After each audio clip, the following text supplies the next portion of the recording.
हिंदू धर्म जहाँ अनेक पर्व मनाए जाते हैं या कह सकते हैं कि हिंदू धर्म पर्वों का एक संग्रह है। अनेकों पर्व मनाए जाते हैं। कई बार मन में शंका रहती है कब मनाया जाए, कैसे मनाया जाए, और कई बार वंदे भारत 24 के माध्यम से हम आपको बताते हैं कि पर्वों का इतिहास क्या है, इनका महत्व क्या है। ऐसा ही एक पर्व आने वाला है जिसका नाम है भीष्म पंचक देव प्रबोधिनी एकादशी। वंदे भारत 24 देख रहे सभी दर्शकों का बहुत बहुत स्वागत है। हमेशा की तरह स्टूडियो में मेरे साथ मौजूद हैं पंडित रूपेश शास्त्री जी। सर्वप्रथम पंडित जी आपका बहुत बहुत स्वागत है। और हमेशा की तरह पंडित जी उपलब्ध रहते हैं कि कब वो कोई पर्व आए उसका महत्व बताएं, या कोई वक्त पता नहीं है, मुहूर्त का पता नहीं है, तो पंडित जी हमेशा हमारे साथ रहते हैं। पंडित जी ये जो 5 दिनों का एक पर्व आ रहा है, सर्वप्रथम तो आप बताइए कि ये पर्व है क्या। महिमा जी, इस पर्व के बारे में सबसे पहले वंदे भारत 24 देख रहे सभी दर्शकों को नमस्कार, जय श्री राम। जैसा भीष्म पंचक देव प्रबोधिनी एकादशी, या इसे ही देवोत्थानी एकादशी भी कहते हैं, या देव उठनी एकादशी भी इसे ही कहते हैं जी। देवोत्थानी एकादशी या देव प्रबोधिनी एकादशी ये इसलिए मनाई जाती है कि भगवान श्री नारायण जी। जो जगत के पालनहार हैं जी। वो भगवान श्री नारायण जी। आषाढ़ मास की शुक्ल पक्ष की एकादशी को, जिसे हम देवसैनी एकादशी कहते हैं, उस दिन से भगवान अपनी योग निद्रा में चले जाते हैं वैकुंठ धाम में। और देव प्रबोधिनी एकादशी यानी कि जो हमारी 23 नवंबर वीरवार को जो पड़ रही है, वो देव प्रबोधिनी एकादशी, देवोत्थानी एकादशी या देव उठनी एकादशी भी इसी को कहते हैं। तो भगवान नारायण इन चतुर्मास यानी कि 4 महीने भगवान विष्णु योग निद्रा में रहते हैं। इस योग निद्रा के तहत जब देव प्रबोधिनी एकादशी आती है तो भगवान इसी तिथि को योग निद्रा से जागृत अवस्था में होते हैं। तो सभी भक्त अनन्य प्रकार से, कई प्रकार से पूजा पाठ, हवन यज्ञ, या भगवान का 16 प्रकार पूजन करना हो गया, या जलाभिषेक हो गया, दुग्धाभिषेक हो गया, या पंचामृत से अभिषेक हो गया, सभी लोग भगवान की कई प्रकार से अपनी स्तुति आराधना करते हैं भगवान की प्रसन्नता के लिए। और देव प्रबोधिनी एकादशी से ही भीष्म पंचक भी माने जाते हैं। महाभारत में जब युद्ध चल रहा था तब भगवान श्री कृष्ण पांडु पुत्रों को यानी कि पांडवों को लेकर के भीष्म पितामह के पास गए, जहां पर भीष्म पितामह बाणों की सैया पर लेटे हुए थे जी। तो भगवान नारायण श्री कृष्ण जाकर के भीष्म पितामह से अनुरोध करते हैं कि हे पितामह, आप अपने इन पांडु पुत्रों को कुछ दिव्य ज्ञान प्रदान करो।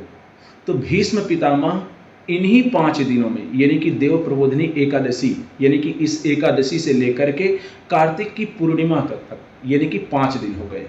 एकादशी, द्वादशी, त्रयोदशी, चतुर्दशी और पूर्णिमा, इन 5 दिनों पे भीष्म पितामह जी ने पांडवों को दिव्य ज्ञान प्रदान किया।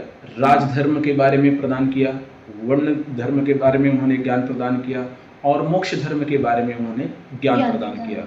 भगवान श्री कृष्ण भीष्म पितामह के इस उपदेश, इस ज्ञान से इतने वो प्रसन्न हो गए कि उन्होंने भीष्म पितामह को उसी समय आशीर्वाद दिया और अपना वरदान दिया कि आज के बाद से ये 5 दिन भीष्म पंचक के नाम से जाने जाएंगे। यानी कि भीष्म पितामह ने दिव्य ज्ञान प्रदान किया, तो भीष्म पितामह जी के नाम पे ही भगवान श्री कृष्ण ने इन 5 दिनों को उन्हीं के नाम पे समर्पण कर दिया। लंबा इतिहास है इस नाम का, इस दिन का, और काफी विस्तृत रूप से पंडित जी ने हमें बताया।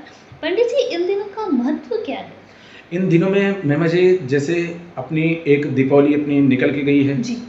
और इन्हीं 5 दिनों में यानी कि पूर्णिमा के दिन देवताओं की दिवाली भी मनाई जाती है, क्योंकि भगवान नारायण देवों की, जिसे देव दीपावली हम कहते हैं। देवलोक में मतलब पूरे तरह से हम दिवाली मना रहे हैं। हाँ जी। इसी तरह सभी देवता जब भगवान विष्णु योग निद्रा से जागते हैं तो सभी देवता हर्ष से, प्रसन्नता से भगवान नारायण की अनन्य प्रकार से भक्ति करते हुए उनकी स्तुति और उनकी महिमा का गुणगान करते हैं।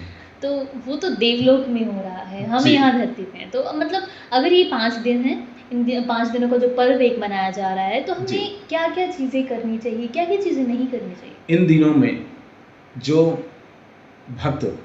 कई भक्त ऐसे होते हैं कि ये 5 दिनों का ही व्रत रखते हैं। इसमें सिर्फ सिर्फ और सिर्फ वो फलाहार ग्रहण करते हैं 5 दिन।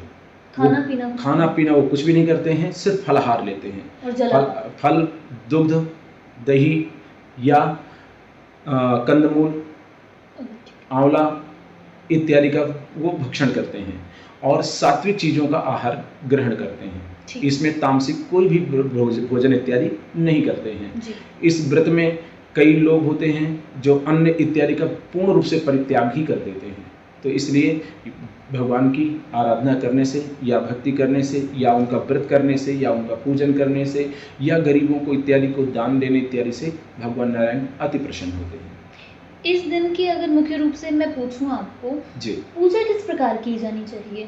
भगवान नारायण की प्रातःकाल जैसे स्नान करने के बाद में प्रातःकाल स्नान करें। अगर हो सके तो गंगा में स्नान करना अति उत्तम माना जाता है। यदि अगर गंगा के पास नहीं कोई जा सकते, गंगा जी नदी के पास नहीं पहुंच सकते या नहीं जा सकते, तो अपने घर में यदि गंगा जल है तो उसे ही जल में मिश्रित करके गंगा जल से स्नान हो जाता है।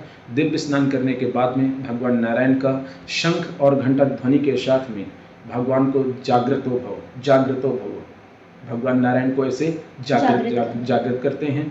फिर भगवान की अनन्य प्रकार से भगवान को दूध, दही, घी, मधु, शक्कर इत्यादि से इन्हीं चीज़ों को मिलाने से पंचामृत भी बन जाता है। तो इन्हीं चीज़ों का स्नान भगवान को कराया जाता है। उसके बाद में भगवान को वस्त्राभूषण इत्यादि पहनाए जाते हैं।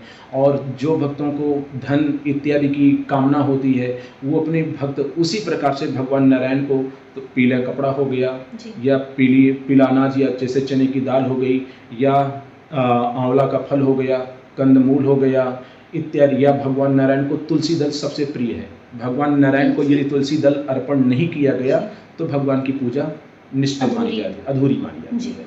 इस कारण से भगवान नारायण को तुलसी दल अवश्य अर्पण करना चाहिए।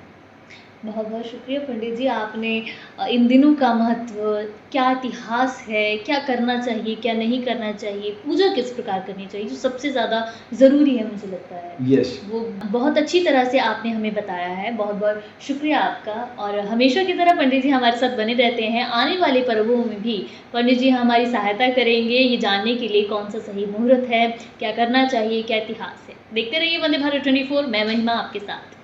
धन्यवाद।